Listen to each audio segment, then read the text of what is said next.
viu? Porque esse tema, não só é importante, mas ele também é bem simples de se fazer ser entendido. Nós vamos conversar hoje sobre experiência do cliente. Eu dei algumas explicações sobre a nossa disciplina, os próximos momentos, e em nível de aquecimento, eu queria contar duas histórias para vocês. O que vocês acham que existe de relação entre sorvete de baunilha e um carro com defeito? Vocês já ouviram uma coisa, duas coisas tão diferentes assim? O que pode ter a ver uma coisa com a outra? Deixa eu explicar melhor por que eu estou fazendo uma pergunta tão esquisita. Tem uma história que, inclusive, é importante deixar claro que essa história é falsa, certo? Ela não é uma história verdadeira, mas ela ilustra bastante essa nossa discussão sobre compreensão do cliente e atendimento de suas necessidades. Conta-se que a GM ela tem um modelo de carro chamado Pontiac e eles estavam recebendo reclamações de um cliente, eram várias reclamações da mesma pessoa, e ele reclamava que todos os dias, quando ele ia com o carro dele comprar sorvete de baunilha, o carro dava defeito. Quando ele comprava outros sabores, não dava defeito. E aí, lá na GM, o pessoal, General Motors, certo, pessoal? O pessoal começou a fazer graça disso, né? Fazer troça mesmo. Então, onde é que já se viu sorvete de baunilha dar defeito num carro? Só que isso meio que se espalhou dentro da empresa e conta-se que uma das grandes figuras dela achou o caso tão curioso que pediu que dessem atenção a ele. E aí o engenheiro procurou essa pessoa, né? E ele, de fato, foi com ela para comprar o bendito sorvete de baunilha e o carro deu defeito mesmo. Aliás, e o carro deu defeito mesmo, como o cliente reclamava. E aí, quando ele comprava outros sabores, o carro não dava defeito. Já ouviram falar do negócio doido desse jeito? O que tem a ver o sabor do sorvete com o carro dar defeito, gente? Algum palpite do que é que pode ser isso? Eu li a história hoje, professor, que você postou. Ah, que chato. Eu tô dizendo que chato, mas é brincadeira, né? A intenção de divulgar para vocês antes era que vocês lessem mesmo. Mas vocês têm algum comentário sobre essa história? O que é que vocês acham que poderia estar ocasionando isso?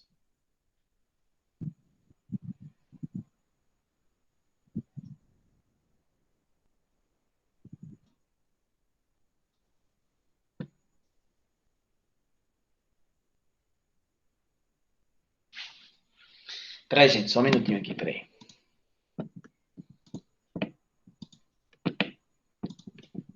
Parava o veículo, ia comprar sorvete de baunilha e quando ele voltava, o carro não pegava.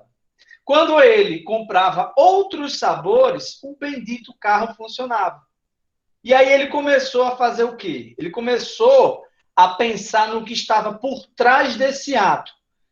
Quando eu saio e retorno rapidamente, comprando o sorvete de um sabor que eu já sei que sabor é esse, ou seja, eu não demoro, o tempo vai ser basicamente de eu ir e a fila para até eu pagar por esse produto. Ou seja, quando eu retornei, o motor ainda nem esfriou. Os gases que envolvem a combustão ainda estão em grande parte até dentro da minha encanação. Então, o que acontece? Isso ocasionava o problema. Quando ele comprava outros sabores de sorvete, o tempo que envolvia ele pensar sobre o sabor de sorvete que ele queria junto com a fila e o tempo que ele gastava para pensar sobre isso, acontecia que o motor esfriava, os gases evaporavam e, por consequência, o carro ligava naturalmente. Então, esse cliente não estava maluco. De fato, o carro tinha esse problema.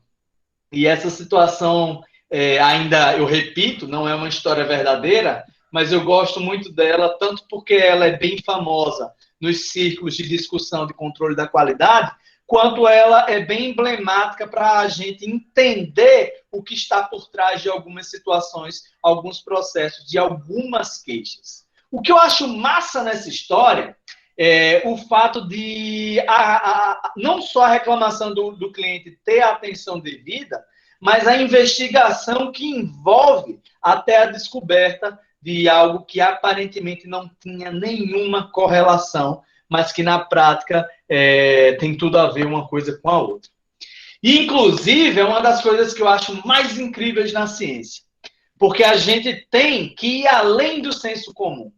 E quando a gente está investigando o comportamento do cliente, quando a gente está investigando dentro de um plano de negócio do que podemos oferecer e como podemos oferecer, nós temos que ter uma escuta ativa, prestar atenção no que tem por trás de algumas coisas e literalmente fazer o papel de se colocar no lugar do cliente.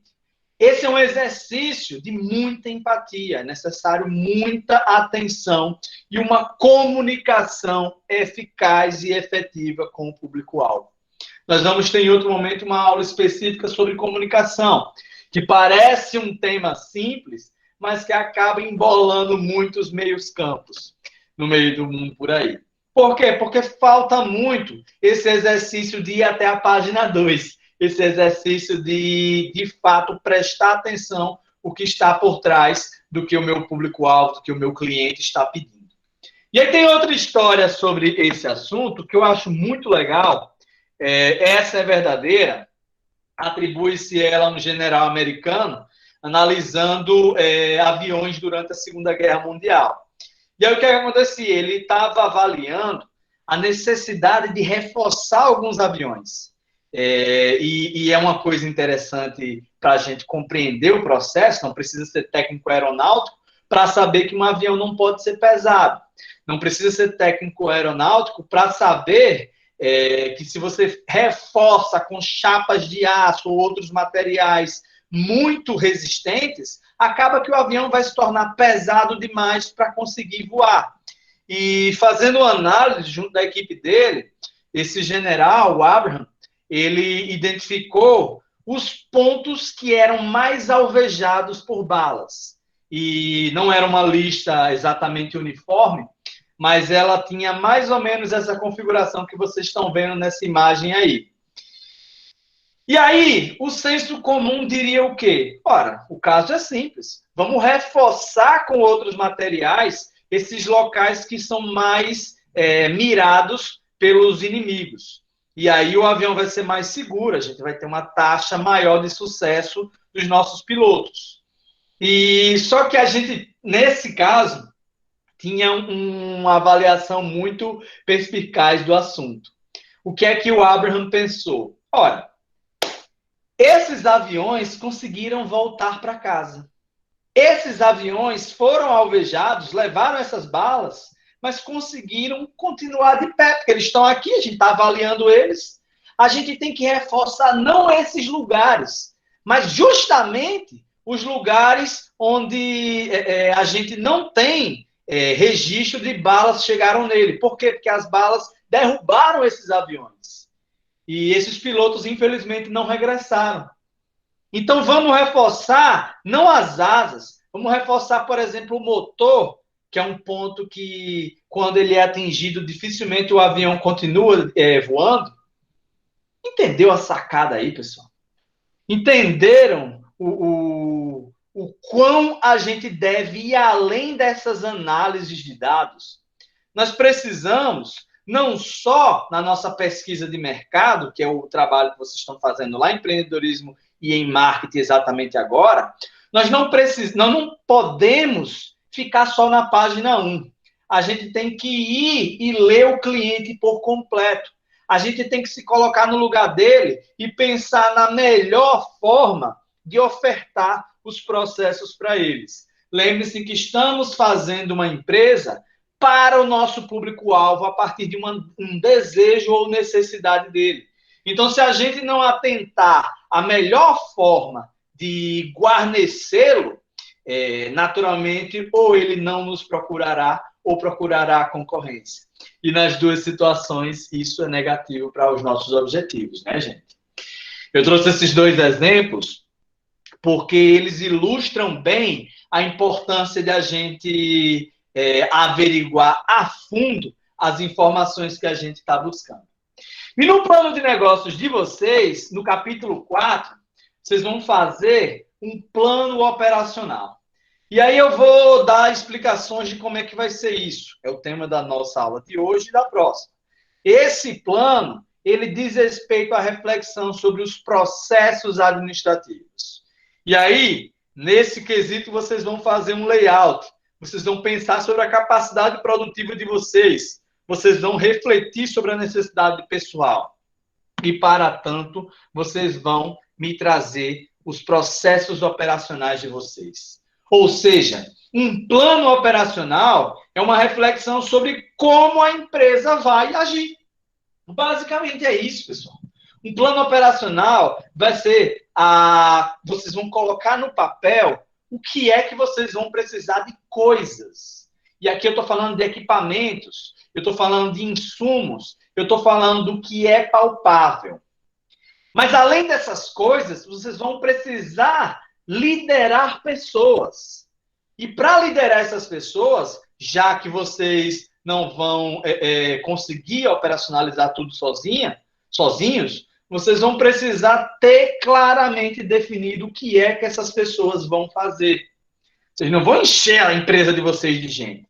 Vocês vão pensar em exatamente quantas pessoas vocês precisam para tirar sua visão e missão do papel e colocar sua missão em execução.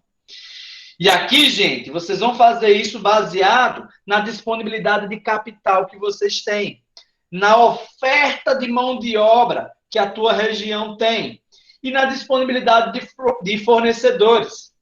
E o que é que eu quero dizer com isso? Eu volto para a nossa aula de quarta-feira lá de empreendedorismo, em que quando a gente conversava sobre a quantidade de pessoas que vai agir na empresa, não sei se Júnior está aí, foi uma pergunta que ele fez que falamos sobre isso. Quando a gente falou sobre isso, ficou claro que nós teremos uma pessoa fazendo várias funções. É aquela coisa de você bater o escanteio e correr para cabecear. Porque a nossa disponibilidade de capital é limitada. Vocês vão fazer um plano de negócio de 20 mil reais. E parece muito dinheiro, mas não é. Tá tudo caro, e não é nem só por isso. É porque comprar material, alugar espaço, comprar mão de obra, comprar insumos, ter capital de giro, tudo isso vai demandar um planejamento muito sólido para, de alguma maneira, demonstrar que dá para tirar isso do papel. E vocês têm que pensar também se vocês vão conseguir pessoas com qualificação técnica satisfatória para colocar isso adiante. Eu estava conversando sobre os trabalhos de vocês com um colega meu de Mossoró, e aí eu comentei sobre a empresa de mão de obra, né? E aí ele disse, cara, eu tentei botar isso para frente 2 vezes em Mossoró e não consegui porque eu não arrumei gente boa para trabalhar comigo. E ele falou de gente boa no sentido de qualificações não apenas técnicas, mas, sobretudo, disponibilidade para trabalhar em competências mais soft, competências mais humanas. Confiabilidade mesmo, de eu contratar, por exemplo, um pintor e ele chegar no horário combinado. E ele não furar o trabalho naquele dia porque ele ia beber na esquina. Isso foram relatos dele, né? Eu achei muito interessante essa conversa, porque ela ilustra a nossa necessidade de ver as pessoas como elas são, não como queríamos que elas fossem. Eu digo isso no sentido de a gente pensar qual é a possibilidade de mão de obra que eu tenho à minha disposição. Eu, de repente, posso querer profissionais que falem mandarim, porque é a língua do futuro, vou abrir uma escola de chinês aqui no Vale do Jaguaribe, mas será que eu consigo um professor para lecionar mandarim? Ou seja, não é partir apenas da necessidade ou do desejo do cliente. Não é apenas disso. Isso é o ponto mais importante, é verdade. Mas vocês têm que cruzar isso com a tua capacidade operacional. Você vai ter gente para isso? Eu lembro de um plano de negócios de um aluno nosso, um aluno brilhante, inclusive, que ele estava querendo aproveitar materiais elétricos. E aí, ele queria, por exemplo, reunir celulares velhos, computadores velhos, esses produtos tecnológicos que não são mais reaproveitáveis, e ele queria reciclar isso. Ele parou numa coisa...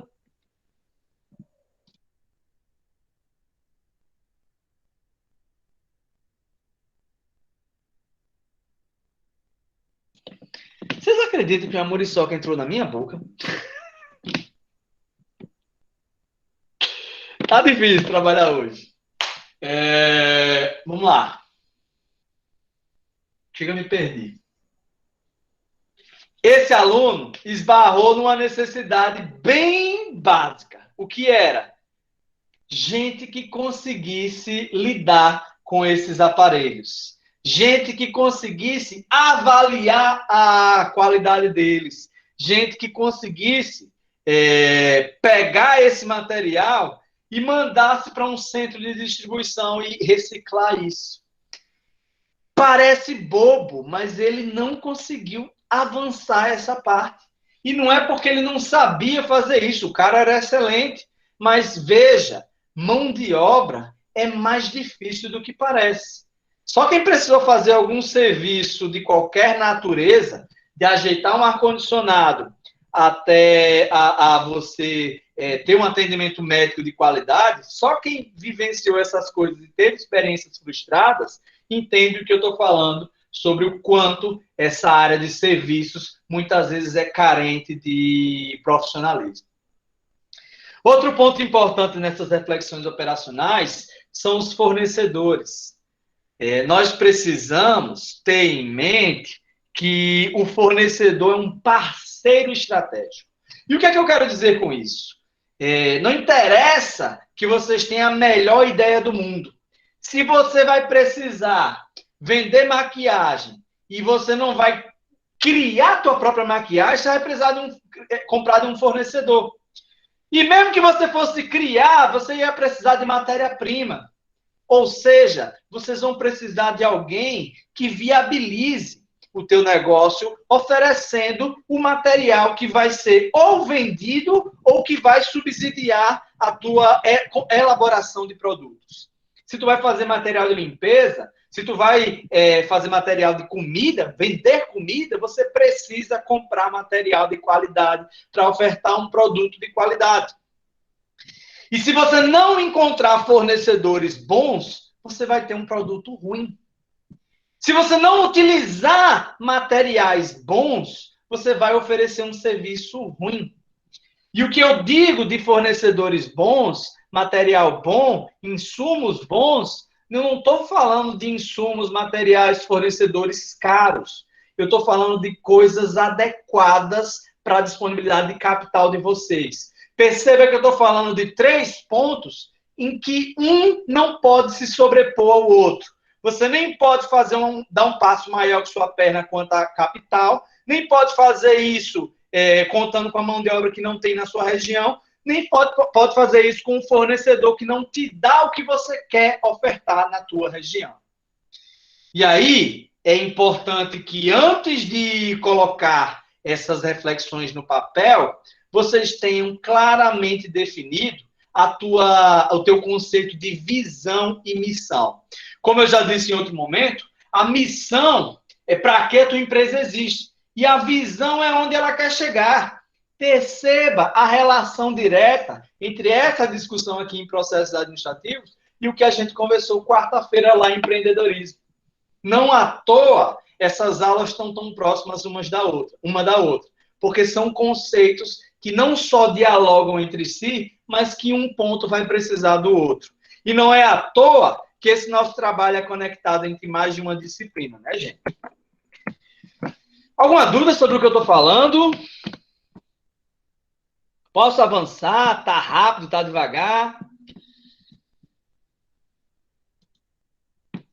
Vou tomar isso como uma ausência de dúvidas. Dentro do plano operacional, vocês vão pensar de uma maneira local e operacional. E é por isso que eu comecei a nossa conversa de hoje falando sobre o quanto essa nossa disciplina é mão na massa. Vocês vão pensar no arranjo físico, no layout do negócio de vocês. E o que é que eu quero dizer com isso? Vocês vão literalmente pensar em quantas cadeiras vai ter no negócio de vocês. Você vai precisar de uma mesa, vai ter uma pessoa que vai recepcionar o cliente, vocês vão disponibilizar de um banheiro para o cliente poder usar, você vai vender roupa, vai ter um trocador lá para o cliente checar, como é que vai ser a entrada, como é que eu preciso que vocês detalhem a necessidade de coisas. E essa necessidade de coisas tem a ver com você pensar exatamente quantos computadores vão ser necessários. Não vou precisar de nenhum computador, mas eu vou precisar, por exemplo, de um espaço para guardar o meu estoque. Eu vou precisar de 3 prateleiras para eu conseguir expor os potes dos meus produtos. Ah, professor, mas o meu negócio é virtual. Tudo bem, como é que vai ser o site de vocês? O que é que ele vai ofertar? Ele vai ter uma aba de vendas? Ele vai ter uma aba de sugestões? Mesmo o negócio virtual, ele tem uma mínima interface, uma mínima relação entre você e seu público-alvo. E mesmo que você faça exclusivamente a venda de produtos na internet, vocês vão ter que guardar esse produto em algum lugar, pessoal. Imagine que você vai vender caneta pela internet. Vou vender caneta pela internet para o Brasil todinho. Show de bola. E aí? Eu não preciso de algum local para estocar essas canetas, não? Não, professor, meu negócio é mais genial. Eu espero o cliente pedir. Depois que o cliente me pede, aí eu peço de um fornecedor, eu já mando do fornecedor para o cliente. Show de bola. Tem, inclusive, algumas empresas trabalhando nessa lógica, principalmente vendendo produtos China. Mas me descreva isso, me fale, do ponto de vista prático, quantas pessoas você vai precisar para isso, que coisas você vai precisar para colocar isso em prática, vai ser um computador, vai ser 2 computadores, vai ser o quê? Eu preciso que vocês coloquem no papel, dentro do plano de negócio de vocês, esse nível de reflexão. De preferência, faz uma planta baixa. Professor, não sei fazer planta baixa. Tem softwares gratuitos na internet em que vocês vão conseguir fazer isso. Como é que eu faço? Dou uma googlada. Planta baixa gratuita. Ah, professor, não sei fazer isso não. Sabe, eu mostro agora. Planta baixa grátis. Vai aparecer esse primeiro site, o Lucidchat. Ele, inclusive, tem como você fazer gratuitamente. Mas tem outro, tem um plano de 5D. Tem vários programas gratuitos em que você pode, mais ou menos, desenhar a tua planta baixa. Professor, quer dizer que agora a disciplina de processos administrativos é uma disciplina sobre AutoCAD? É uma disciplina para eu virar web designer? Não. A nossa disciplina é uma disciplina que demanda, nosso curso, na verdade, demanda desenvoltura em várias áreas. É por isso que você estuda, por exemplo, sobre logotipos lá em marketing. É por isso que você estuda conselhos de psicologia dentro das nossas disciplinas de empreendedorismo. É por isso que vocês têm que se postar enquanto profissionais maleáveis, já que desenvoltura é a principal e mais importante característica da nossa profissão. E aí, gente, eu preciso que vocês me façam também um organograma e um funcionograma. Perceba que vocês vão colocar dentro do nosso plano de negócios, na prática, alguns conceitos que a gente viu lá na N1. Vocês desenharam, vocês pensaram num fluxograma. Agora vocês vão me descrever o fluxograma pelo menos do principal processo da empresa de vocês. Vocês fizeram questões relativas ao que era um organograma. Vocês pensaram sobre funcionograma. Vamos fazer um agora?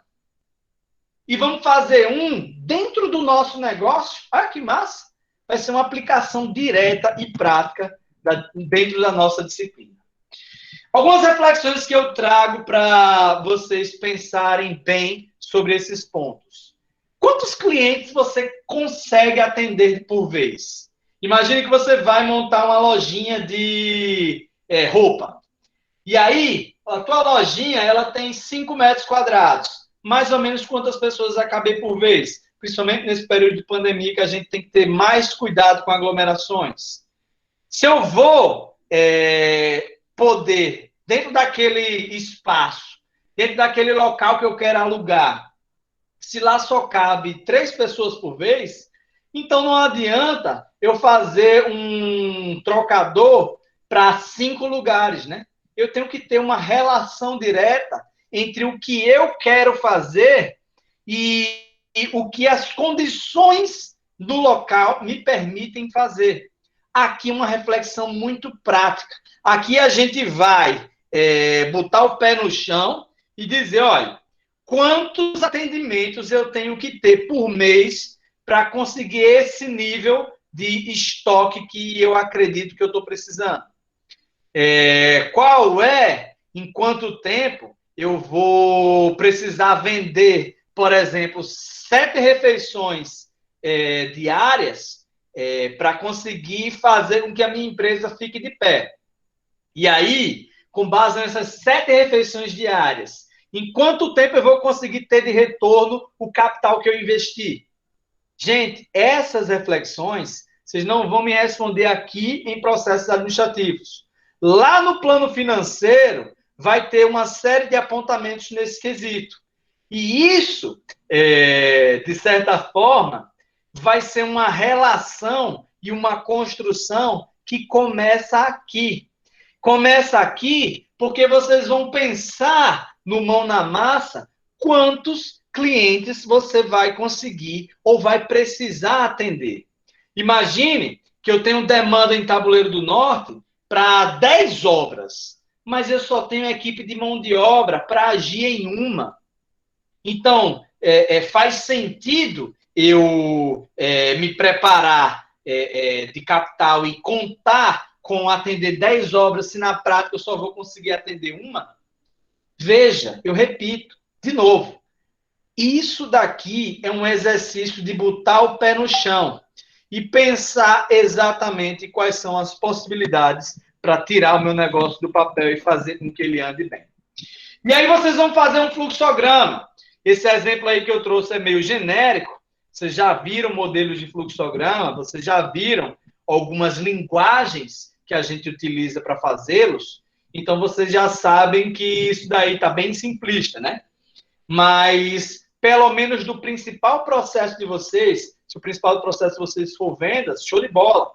Se o diferencial de vocês, na hora de lidar com o cliente é atendimento, dê um tchan nisso, dê um foco nisso. O que vocês precisam, nessa reflexão de processos operacionais, é pensar em como vão colocar em prática as metas que vocês estão idealizando.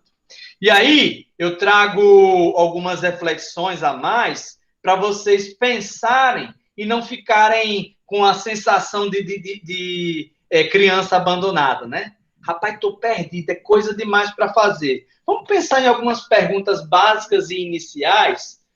Vocês não estão fazendo uma pesquisa de mercado? Aquilo ali são apontamentos preciosos para responder esse ponto do plano de negócios de vocês. O que é que o cliente está querendo? Ele quer conforto? O preço é mais importante? Ou a qualidade do serviço é que é mais importante para aquele cliente não só me comprar uma vez, mas manter uma relação comigo? Como é que eu vou fazer para melhorar, otimizar e, de alguma maneira, agradar o meu cliente e essa experiência seja positiva e ele volte? Seja no canal físico ou virtual. E aqui, gente, eu vou voltar para o tópico inicial da nossa aula. Eu preciso ouvir. Eu preciso entender o que tem por trás do ato de compra. Eu preciso compreender além das balas que alvejam aquele avião.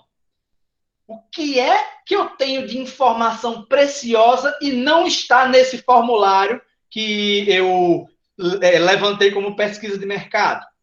Qual a informação que tem aqui e qual a informação que não tem aqui? Como é que eu posso, a partir de uma entrevista com o meu cliente, extrair tudo que eu preciso saber dele? A resposta é simples, não pode. Por isso que recomendo se você perguntar a mais de um cliente. Por isso recomendo se você ficar inquieto pensando sobre essa experiência.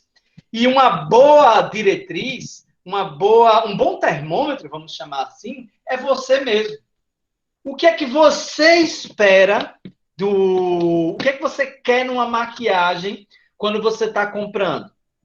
O que é que você espera de alguém que vá reformar a tua casa? Que tipo de coisa é mais importante na hora de tu comprar um almoço? A praticidade? A entrega? A embalagem? O quão isso é importante para você? O sabor? O quanto aquilo é importante e mexe com você?